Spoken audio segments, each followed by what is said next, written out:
Good afternoon, everybody. I'm Derek Cribb, Chief Executive of the Institute and Faculty of Actuaries, and I'm pleased to welcome you this evening to our webinar as part of the consultation on our qualifications framework and the Chartered Actuary. I'm joined this evening by Marjorie Ngwenya, our President, Charles Cowling, who has chaired the Council Task Force on the Education, and Clifford Friend, who is our Director of Engagement and Learning. My hope is that today we'll be able to get further information to you as our members as a result of contributions made so far in our consultation process. So this is a little bit about explaining more about our thinking, but it's also trying to answer questions from you and make sure that your voices are heard as we go forward in our thinking. Before we go into the main part of the webinar though, I'd like to hand over to Marjorie, who has some initial thoughts. Thank you, Derek. So we know that the world that we live and work in is changing, and against this backdrop we need to ensure that our professional qualifications remain relevant and that we equip our members with the skills that are required by businesses. And so we've undertaken a wide range of consultation, both with employers of actuaries and non-actuaries. We've also spoken to some practitioners. We wanted to understand how the employment market is changing and how the I4A should position itself as a result. We've had some very consistent and reinforcing responses that we need to ensure that our qualification framework is modern and that it is relevant, with the end result that actuaries qualifying through the I4A have long-term employability. So what's actually changing? There are essentially three things. Firstly, syllabus changes at the associateship level and also alignment with the IAA, which is the International Actuarial Association syllabus. Secondly, the name of the qualification, which will be Chartered Actuary. And lastly, the requirement that any actuary qualifying through the I4A will pass through the C-ACT qualification. This doesn't change the fact that the fellowship will remain the gold standard for the I4A. We want our qualifications to continue to be internationally recognized as employment markets become more global. So we've heard some of your feedback through our survey and through our social media, and there are four themes that we've heard from you. The first is how the fellowship would be viewed if this proposal is agreed. Secondly, how is the term chartered viewed in the market? Thirdly, how is the term actuary used in the market? And lastly, how would member fees be affected? So we're keen to hear from you on these topics and any other questions and comments you may have. I'll hand back to Derek. Yeah, thank you, Marjorie. That was very helpful scene setting. In order for us to get the most out of this afternoon, it'd be really helpful to have a little bit better understanding of the audience that's out there. So we're putting up a poll on the screen now that will actually help us understand and contextualise some of your questions and some of your steers on the work we're doing. So if I could ask you to fill that in, that would be really useful. While you're also filling that in, if you could be thinking about what questions you would like to be asking us, and again, I think Marjorie has provided a useful steer on some of the areas that have come up to date. But in the meantime, I'd like to hand over to Clifford, who can just give us a little bit of background about the Chartered Actuary qualification, how it relates to the associate, the IA benchmark, and overall the fellow qualification as it stands. Clifford. Thank you, Derek. Well, this has been a very important consultation for us.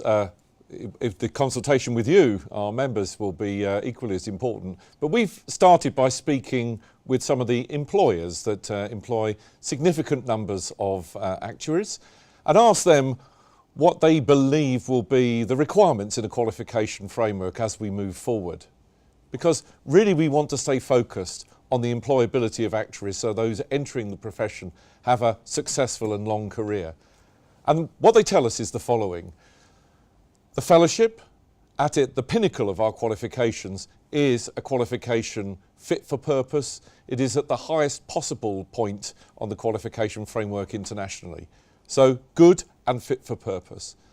In recent years, we have created, and it's now operated by CAA Global Limited, the Certified Actuarial Analyst. You can almost think of this as a para-actuarial qualification that lies below the level of the actuarial pathway.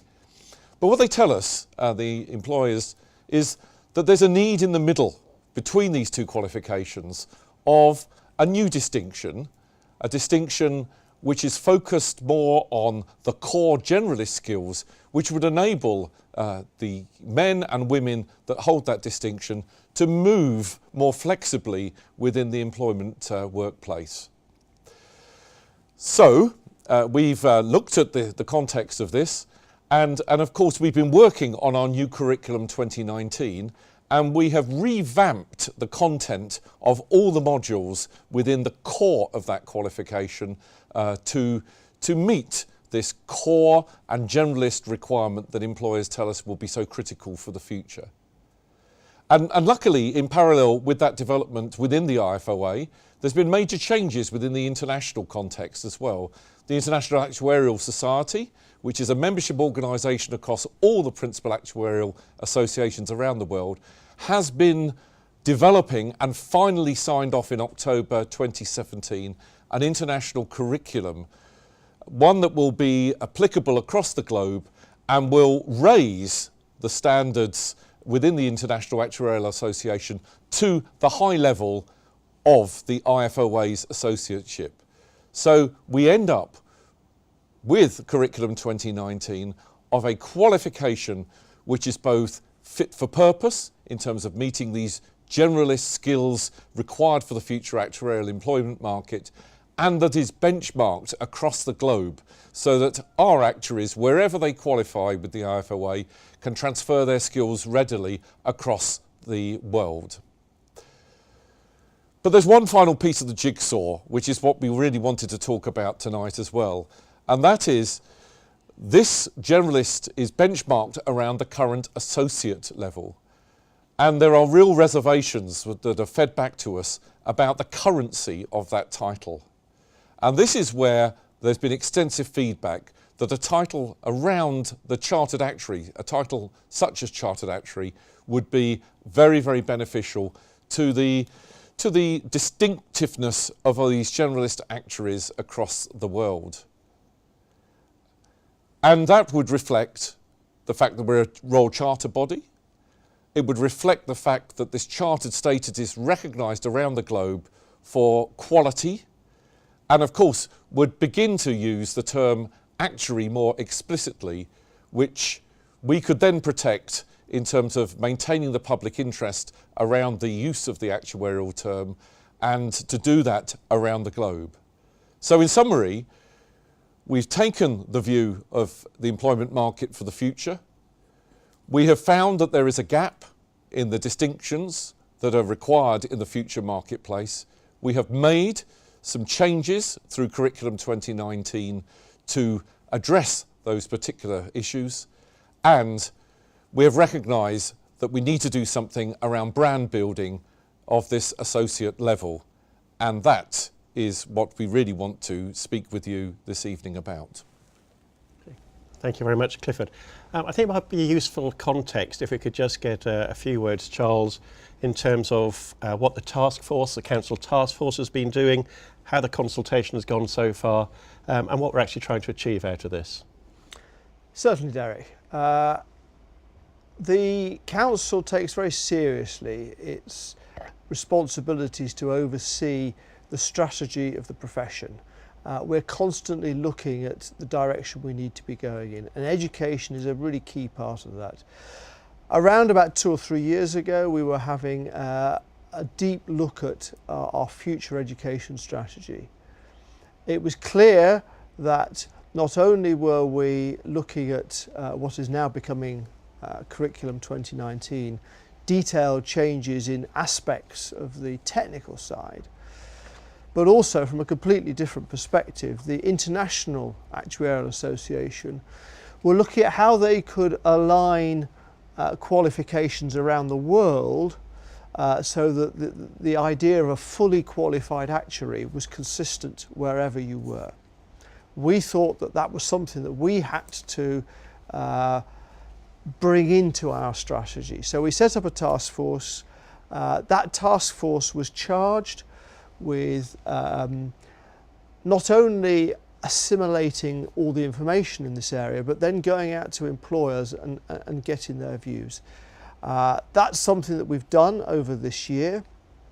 We have been to employers right across the UK and globally, particularly in Africa and in the Far East, and in employers both of traditional actuaries but also employers of actuaries in perhaps new areas.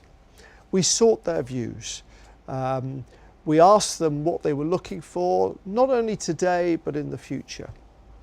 Off the back of the input that we received from them, we formulated the proposals that you've got today. And the message that we were getting loud and clear it was a twofold message, that the fellows remain a hugely important part, not only for today but for the future, but also that there's a very significant place for actuaries in broader areas of business, in broader technical areas, and that focusing on a qualification with a brand that would really be attractive, the Chartered Actuary brand, is something that they would really welcome. So that's what we've been doing.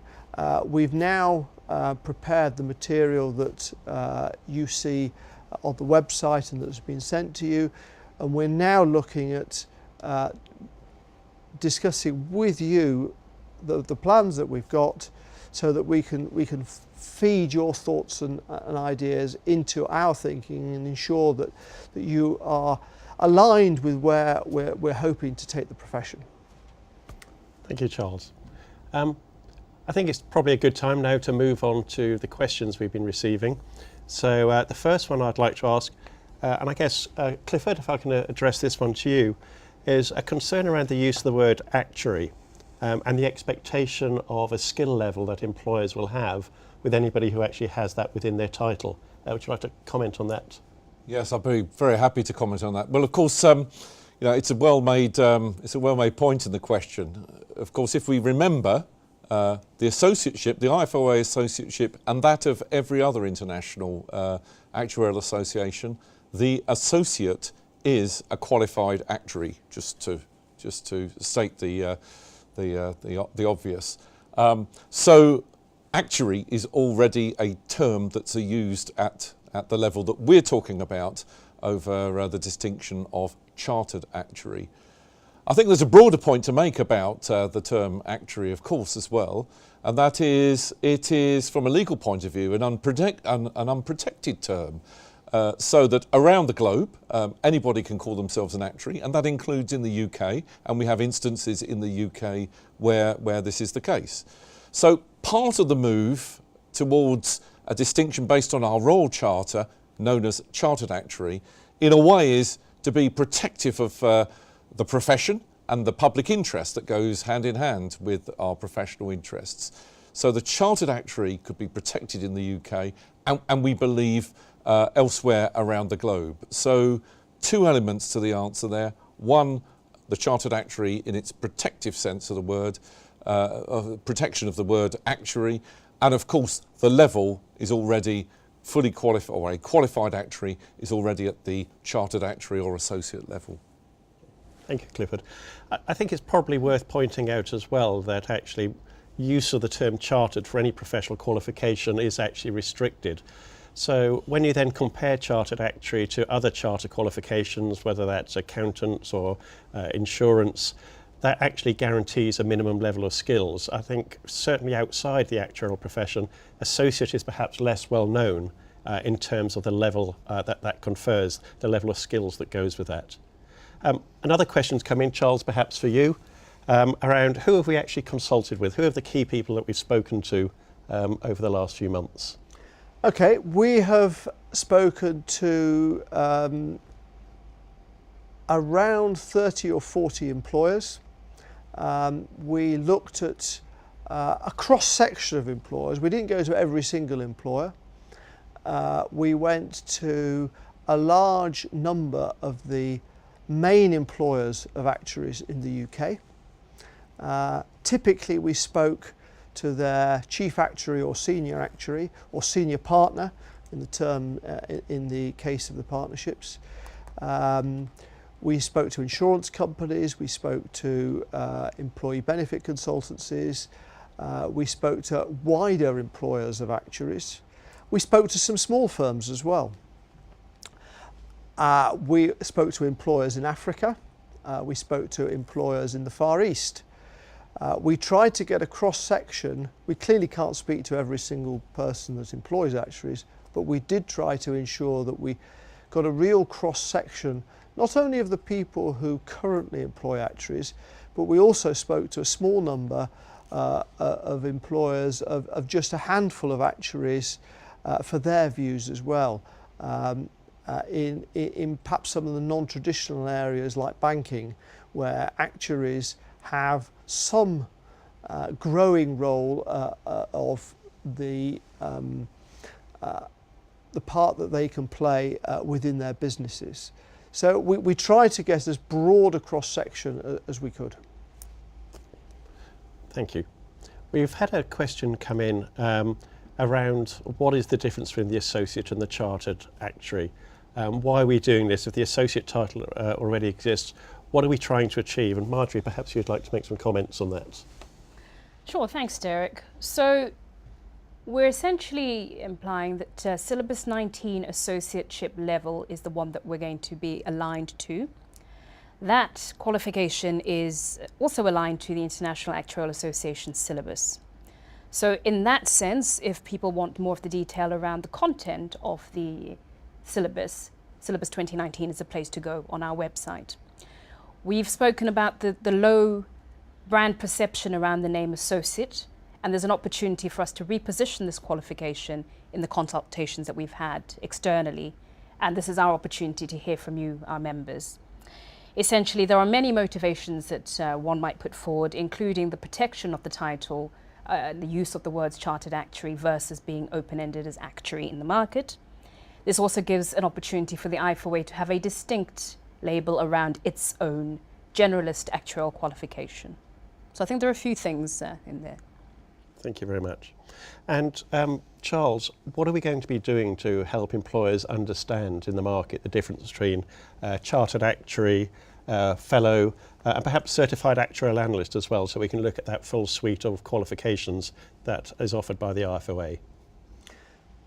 Clearly, it will be very important that there is understanding of the differences between those levels of qualification. We are very happy that we will be engaging through the senior actuarial representatives at the organisations that currently employ a lot of actuaries, and making a lot of effort through them and through other senior members of the profession, a clarity of message to ensure that the understanding of the fellowship staying where it is, the chartered actuary being the new name, if you like, for the associate level, and the analyst qualification representing three very different levels of qualification. It's really important to us that not only employers understand what those different qualifications mean, but also that users of actuarial advice, users of people, be they qualified or supporting qualified actuaries, know what they are accessing. So we will be putting a lot of effort to getting that message across in the marketplace through our website and through other media. It's a key part of what we're trying to achieve as we move through to the new framework. Thank you. And Marjorie, one for you. We've generally had very good feedback in terms of the title Chartered Actuary, and it sounds a very senior and effective title. How do you feel that this will actually impact on the reputation of the fellow as the sort of gold plate, that highest level of qualification for an actuary? Thanks, Derek. So there's actually no change to the fellowship as the gold standard for the IFOA. And essentially, this name is one that we believe will be more readily understood in the marketplace in comparison to a number of other professions, the engineers and the accountants, for example, that also use chartered for this level of qualification, with fellowship sitting at the higher level. And I think it's up to us to communicate this clearly to the stakeholders that we have. Thank you. And I think again it's worth pointing out that the chartered status applies to all the qualified members.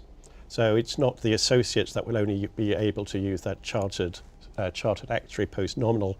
You could be a chartered actuary and an FIA or an FFA as well. So that title, which is perhaps regarded so well, will be available to all our members at whatever their qualification level. So again, we do protect that sort of gold status of the fellowship as part of that. Question for you, Clifford. Have we actually done any benchmarking against other professions as regards the chartered level? Well, of course, because we've established the chartered actuary level at the international actuarial syllabus standard, of course, this automatically benchmarks our chartered actuary with the equivalent in actuarial associations around the globe. It's relatively straightforward for us, the connecting the syllabus of Curriculum 2019 with that of the IAA. In fact, it's interesting to watch what the trajectory is going to be for the other actuarial associations. So many which will be familiar to you will have to raise their game somewhat to meet the new international actuarial standard. But that will mean then that we've got good benchmarking between our chartered actuary and all the other equivalent qualifications across the major actuarial associations. Thank you. And I think one of the concerns that I've certainly had in the past about the profession as a whole, globally it's quite a small profession, and there are 70,000 qualified actuaries around the world. We've had multiple levels in terms of what is considered a qualified actuary. With the IAA and everybody in the major qualifying bodies signing up to one standard, actually that helps the whole profession as a whole be consistent in the market. Another one for you, Clifford. It's about the way that we make our students take the examinations and the fact that we're restricting in the future the ability to do the specialist exams before they've actually qualified as a chartered actuary. What's the thinking behind that? Well, the thinking behind that, Derek and colleagues, is really the feedback from employers that they would wish to see a completion of the package of the core skills. There is no expectation that this will cause, if individuals wish to move on to the specialist examinations, any delay in qualification, but it's a recognition that there may be, for some individuals, a stopping off point whilst they assess what their future might be in the actuarial workplace, and it may well be that those individuals in time may progress or may not progress onto fellowship. So it's really just to recognise that the Chartered Actuary is a core set of skills. It is the foundation upon which all later specialist education might be built. Thank you, Clifford. I'm afraid there's quite a few coming in on the education side for you, so we're going to keep you a little bit busy here. How does this chartered proposal impact on the CERA, the Chartered Enterprise Risk Actuary? Is there any impact there?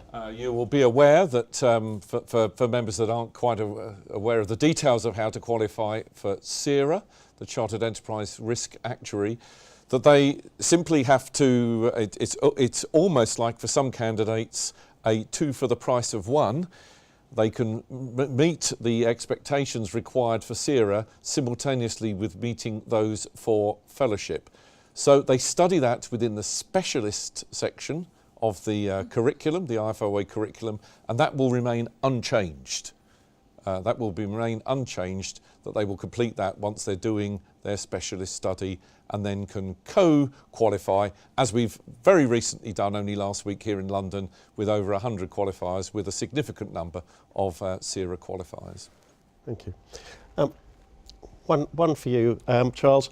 In terms of people who already have the associate qualification or the fellowship qualification, will they have to do anything additional to actually get that chartered actuary status?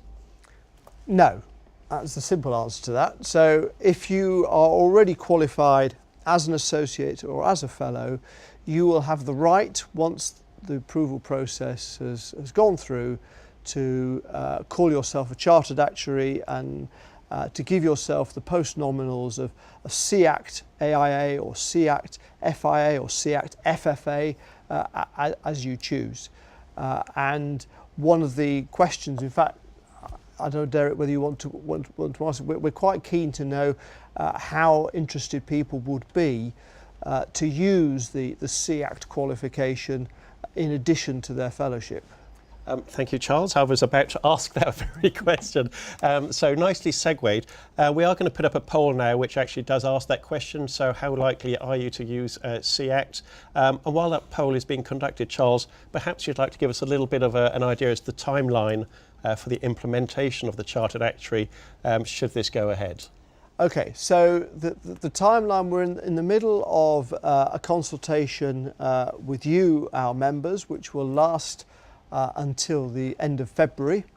We will then take away the feedback that we learn from you.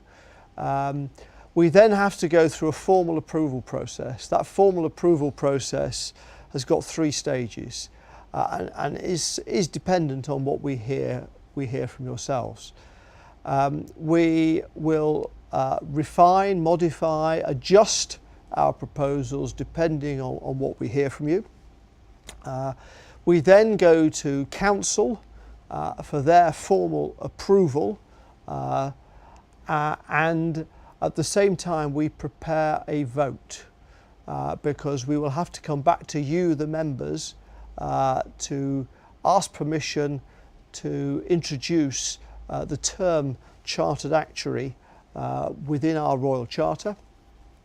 So that will be a subject of a member vote, probably in June of next year, although the timing is dependent on a few other things aligning.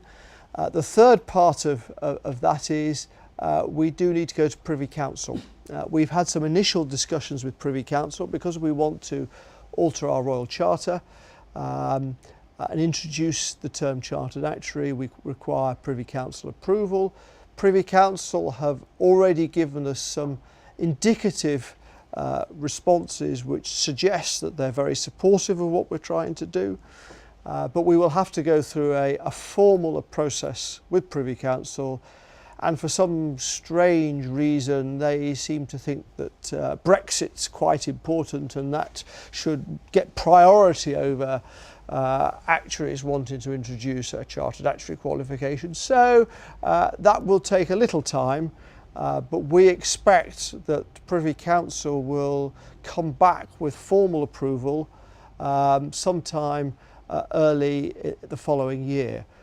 So the 3 stages: we need council approval, we need members approval, and we need Privy Council approval, and then hopefully all of those things go through smoothly. It will be in place in time for the Curriculum 2019 changes in around the middle of next year.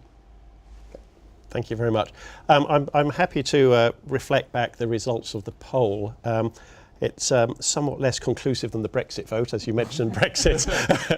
It's almost exactly a 3-way split between the yes, the no's and the maybes. So that's really helpful as a bit of a temperature check from the people that have dialed in today or watching us. Another question that's come up is around use of the term Chartered Actuary amongst other associations. We've talked about the IAA standard being applied across a number of different organisations, so we do have mutual recognition. Will members of other associations be able to use Chartered Actuary? I think the simple answer is we're at a very, very early stage and we're just beginning to explore this with other international actuarial associations. You as the members received the consultation pack first, ahead of any international association. They received it last week and they're still contemplating their position on this. I don't think we have an issue over the use of Chartered Actuary as an international distinction, but that would be down to the decisions of other international actuarial associations. Already we have an indication that one is very interested in the proposition that you have in front of you, but others have said they would respond by the same deadline of consultation that we're asking you to respond to. And are we expecting all the other leading qualification bodies around the world to adopt the IAA standard curriculum? We certainly are. I think it's been a long haul to get the international associations all to a single syllabus at this much higher level than was hitherto the case at the International Actuarial Association.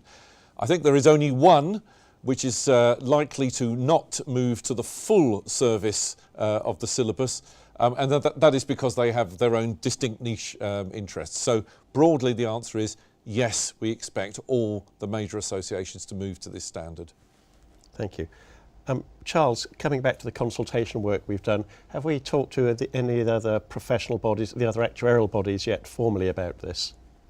By the other actuarial bodies, you mean the Americans, Australians? Yes, we've had informal discussions with a number of the other major international actuarial organisations around the world, not least for courtesy to tell them what we were planning to do. That's been at a fairly high level.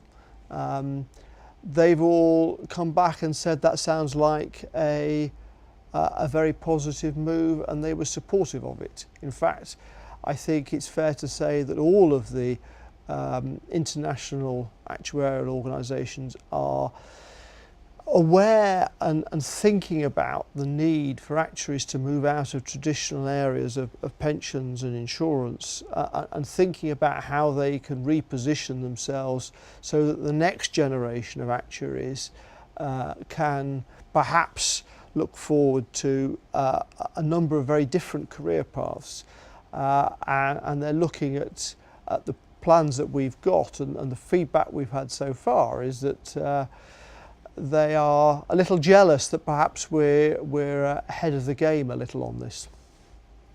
Thank you. Derek, if I may come in, it's really very interesting. I mean, of course, many of the major international actuarial associations have a distinction at this associate level already, but there are a number, and there are quite a number across the European Union who do not, and they have begun to recognise that there is a need, there is an employment need for the actuarial employment sector to put a credential in at this more generalist core skills level, and so those associations are beginning to move down a path that mirrors the consultation that we're having with our membership at the moment. Thank you, Clifford. Could you talk a little bit more about how this proposal ties in with Curriculum 2019 and what sort of transition arrangements would be needed, if any, for those that are qualifying at around this point? Okay, so I will try and pick these off in two parts, or this question off in two parts. I mean, the core of the 2019 curriculum change is in train at the moment. And of course, we will have new starters at the beginning of 2019.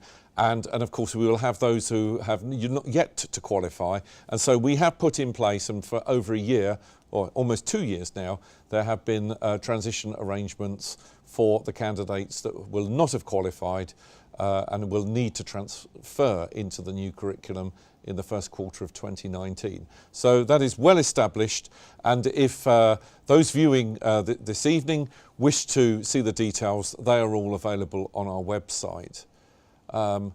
As Charles, I think, alluded to earlier, we are trying to align, if the membership, Privy Council and Council were all to approve the proposals you have in front of you. We were going to try and combine that with the launch of Curriculum 2019. However, we do not believe that we need to make transitional arrangements because these will apply to the new starters. So the move towards Chartered Actuary will apply to the new starters. For those who are yet to qualify, rather like those who are already qualified as associates and fellows, we would make the Chartered Actuary available to them once they became qualified, but we would not mandate the use of the Chartered Actuary. Our expectation would be that why wouldn't individuals, if the Chartered Actuary was available, why would not they just take that distinction and qualify? But we will not mandate it for those that are currently in the process of qualification, and that is the only real transition element to the proposals that you have in front of you. Thank you. We've made much in the consultation around the benefits of having a generalist qualified actuary who is perhaps more flexible in their ability to move out of the traditional fields. We have a question, Marjorie, around whether there's value in looking at, if like, a broader based fellowship qualification as well, a generalist fellow. Would you like to give us your views on that, please? Sure. So the proposal that's currently in progress is in response to that request from employers around generalist skills from actuaries. And the MBA proposal is one that we could certainly explore and adopt. At the moment, we're not going down that route, but we have debated this as a possible option because it has a desired outcome of combining the commercial skills with the traditional technical skill that an actuary might have, but without specialising them too soon. So it is available to us at a future review as well. Okay. Thanks, that's great. And that's basically building on the basic level of qualification for that Chartered Actuary that associate as is currently as a generalist, but building higher level skills, not necessarily around the technical aspects that we currently see in the practice areas. If the aim here is actually to provide additional sort of ability for our members to move into wider fields at this Chartered Actuary level, have we considered additional qualifications, credentials, certifications to go alongside this? Clifford, perhaps you'd like to answer. And that's another very interesting question, and perhaps to build on Marjorie's answer, one for the future, because I think if we can start to see that beyond these core skills, we can build a wider portfolio of study to qualify as a fellow. And again, this is just early socialisation that we've had with the council and other senior colleagues in the IFOA. That opens up a very interesting landscape where we could not only use such study as part of the qualification process, but actually use it to support lifelong learning by individuals. And it's certainly, I think, once we start to get into that space, and members who are watching this evening will know how much of a commitment the IFOA is making to lifelong learning, that we could think about those returners to this study material as lifelong learners could become certificated if they so wished. So not one that's in the plans for now, but one that builds on the foundation that we're talking about at this point in time and offers a really interesting prospect for the future development of actuaries. Thank you, Clifford. Charles, one for you. In your explanation earlier of the process to actually get this to completion, you mentioned the importance of getting Privy Council approval. What's the point of that? What point do Privy Council play in this process? Why are they important? Very simply, Privy Council are the governing body that you have to approach if you want to change your Royal Charter. We are a chartered body, we have a Royal Charter. If we want to change an element of that, and introducing the qualification of a Chartered Actuary is a change to our Royal Charter, then we have to get Privy Council approval. And that's a formal process that we will have to go through. Okay. Thank you, Charles. Another question has come in about the use of the term chartered, which does seem very UK focused perhaps. So could you give a little bit of a perspective, Marjorie, perhaps from an international perspective on knowledge of the term chartered and what that actually means, both within the actuarial and non-actuarial world perhaps? Okay.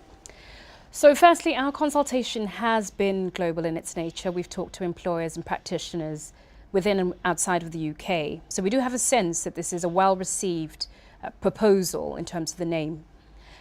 I think that a lot of our stakeholders are quite accustomed to hearing the term chartered in relation to accountants or other professionals where this title is used quite widely. So it isn't so foreign. I think this is the first time they've heard it in combination with the word actuary. Okay, yeah. Thank you. And that certainly chimes with my experience internationally as well. If you look at some of the large global organisations, I've mentioned we're quite small as a profession, chartered accountants, chartered financial analysts, these are terms that are very well recognised and guarantee a minimum standard in terms of professional capability of those with those qualifications. I guess something for you, Clifford, with your background, the terms associate and fellow, obviously a long history of use in the actuarial profession. Do you see them so commonly used outside the profession as well, and in what sort of sense are they used? Well, that's a very interesting question again. As colleagues have just said, the Chartered is a very, very well established quality benchmark just at the point in career development that we're proposing for the Chartered Actuary. Interestingly, my observation across, there are hundreds of chartered actuarial bodies, The associate is used within the IFOA at quite an unusual way, given that we're benchmarking this around the chartered level. It's usually quite a junior qualification, probably most commonly used just post-graduation from an undergraduate degree. So I think actually moving towards the chartered status at the level that we're proposing here, and if we can see that begin to project across the globe, it would actually make a very strong statement, particularly in sectors where they're less familiar with the formal historic actuarial qualification framework. So a good thing, I would assert, in terms of bringing some alignment about the quality level to the other professions around the globe. Thank you, Clifford, very helpful. Charles, one for you. I think we've made great play in the past about the status of the qualification, the IFOA's qualifications, particularly perhaps the fellowship being that gold standard. How does the use of the chartered title affect that gold standard, and also around the associate? How does the level change in people's minds when we change the title? Okay, first of all, on the fellowship, it doesn't change it at all. I am very protective of my fellowship qualification, and I have no interest in seeing that anything other than enhanced by proposals that may come out of the institute and faculty. So I'm very clear that the gold standard of fellowship, which represents a specialist actuary with deep knowledge in a particular area, will be maintained. The Chartered Actuary sits at a lower level. It sits at a level, as has already been said, in terms of the fully qualified actuary that's been accepted by the International Actuarial Association. If we choose to use that as well, so we add some letters after our names, that's for us to decide. For me, it's the fellowship that I will jealously guard, and that doesn't change. And we will be clear not only to our members, not only to our regulators, but to employers and to users of actuaries around the world. At the associate level, it's a little different. The introduction of the term Chartered Actuary is largely interchangeable. People, if they prefer, can call themselves an associate. We believe, but we will yet to see how this will play out, that they will perceive that the Chartered Actuary is something that they will want to call themselves. They've seen how other professions use the qualification chartered.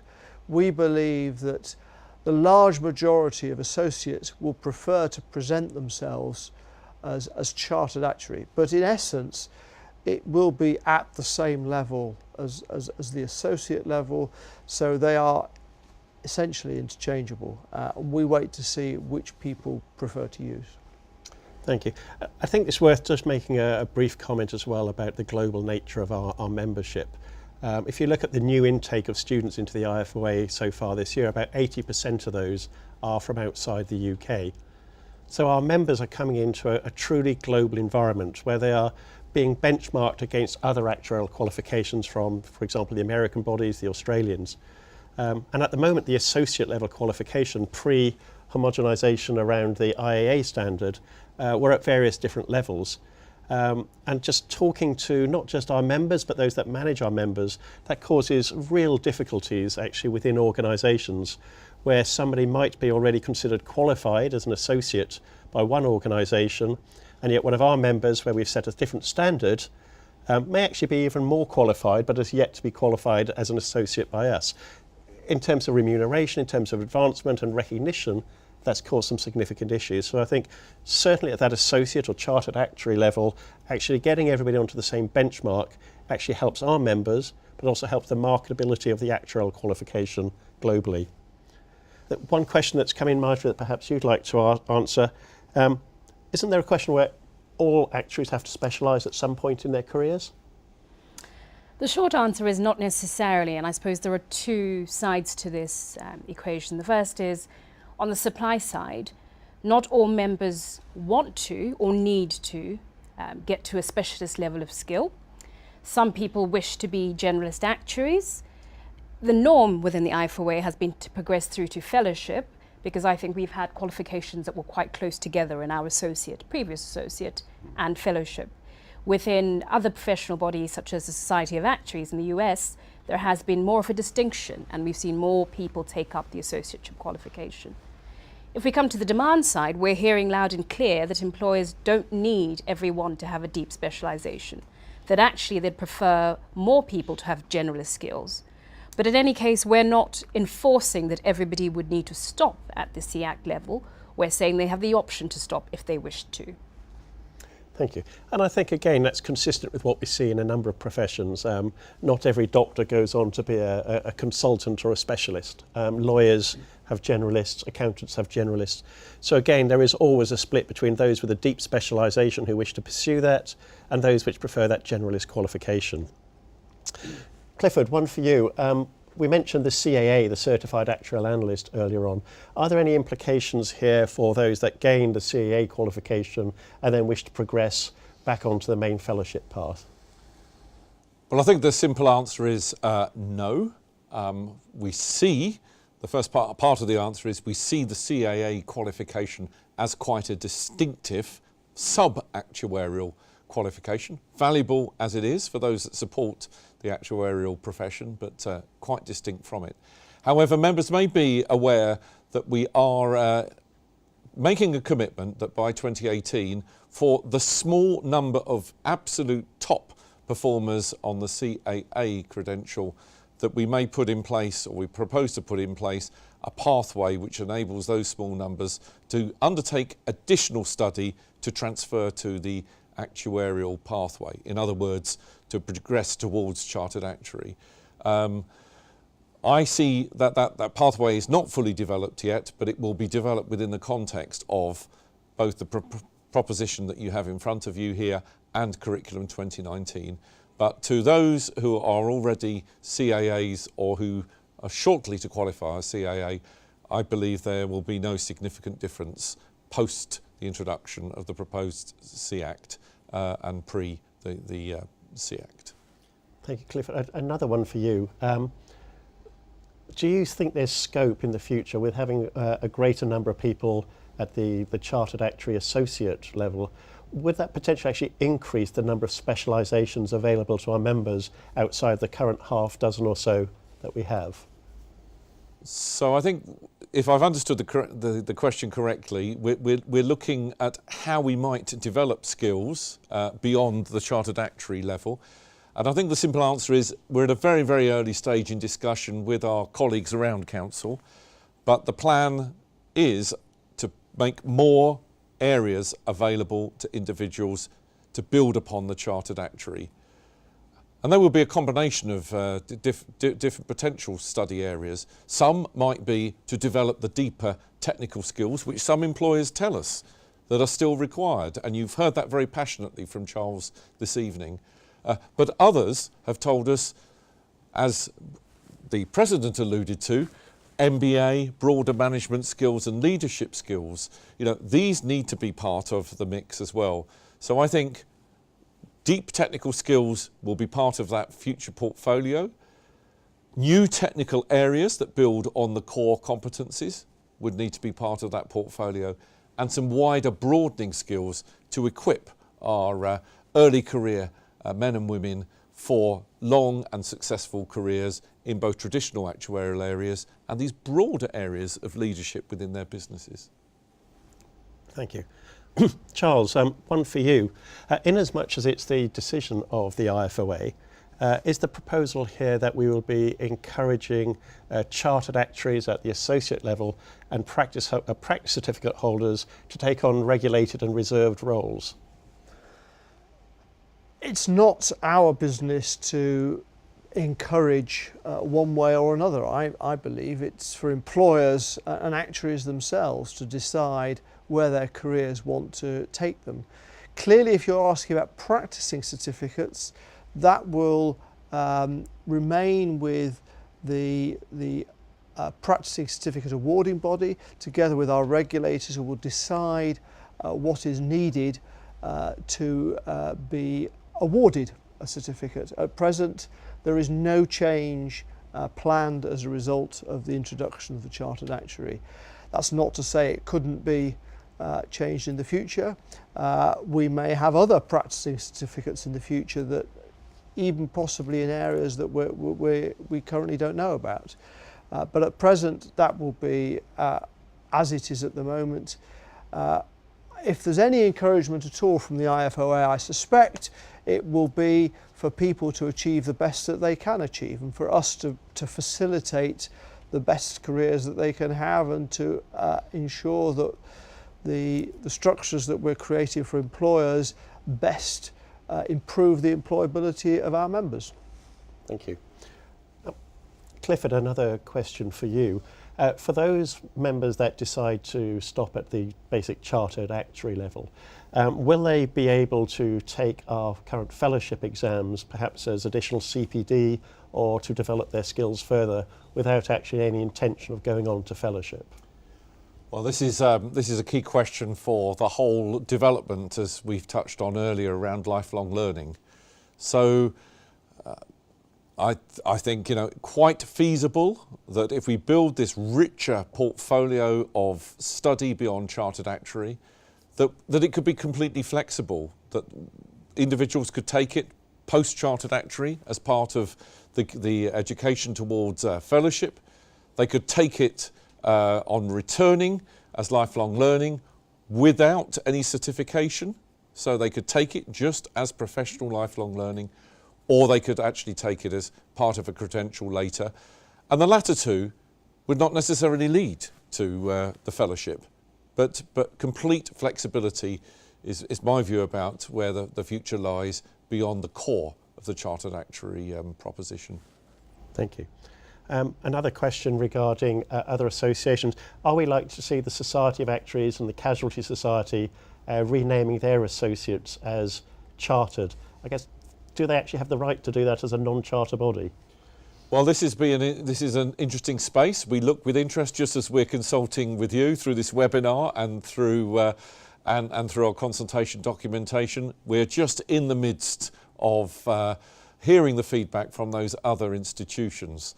I mentioned earlier in this webinar that one has already expressed a great interest in this, nothing more than that, where one could envisage that they too would choose maybe to use the Chartered Actuary.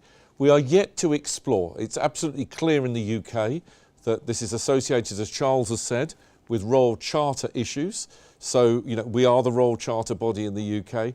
Elsewhere around the world, this is more likely to be deployed by the use of trademark law. And so that gives the prospect that there could be more flexible use of the Chartered Actuary, including by other actuarial associations in agreement with us as the trademark holder. Thank you. I'm afraid another one for you, Clifford. I think earlier on I mentioned there is some confusion historically about the level of associate between different organisations, the UK, the US, the Australians. Could you explain that a little bit in terms of the level of the qualifications pre and post harmonising around the IAA standard? Of course, this is always, I'm going to attempt hand gestures here to explain this. This is the simplest way that I can do it in my head. And of course, this is going to be very much an IFOA view, and there may be others that differ. But, my position remains at the current position of the IAA syllabus is actually quite a low bar. It's been used principally as a membership bar for membership of the International Actuarial Associations. Most of the major actuarial associations have taken a position in terms of their syllabi at a level higher than that. And as Derek has alluded to, different institutions are at different points above that original IAA syllabus. We assert, through the evidence that we hold, that we are at a higher level than many other actuarial associations. What I think has happened through very great work at the International Actuarial Association, including by committed fellows of the IFOA, is that they've brought the international actuarial standard up to our associate standard. So this is how we can map so straightforwardly between Curriculum 2019 and the new International Actuarial Association standard. What that has meant for other actuarial associations, and other actuarial associations are available, is that they've had to lift their game somewhat further to meet the new International Actuarial Association. And there are some, and if you look very carefully at associations such as the SOA, you will find they've increased material in their curriculum to assist them in this mapping to the new international standard. And we watch with interest about the impact of such changes on the time to qualification. Thank you very much, Clifford. I think we're getting to a point where we have to wrap this afternoon up. For those of you that do have further questions, please put them into the website, or we'll be putting up a slide in a moment which has got our contact details for you to either email us directly or participate further in the consultation. I would like to thank all of you that have joined this evening. It's certainly been instructive from our perspective. Hopefully it's been helpful to you as well. I did say at the beginning my hope was we'd be able to go into a little bit more detail, explaining exactly where we were thinking in terms of our consultation, and respond to some of the questions we've had to date, to listen to your views, answer any questions you have, and also hear some concerns. And we've had plenty of those coming through online. So I'd just like to say thank you very much. It's been a pleasure to host this, and thank you to my colleagues. Thank you. Thank you.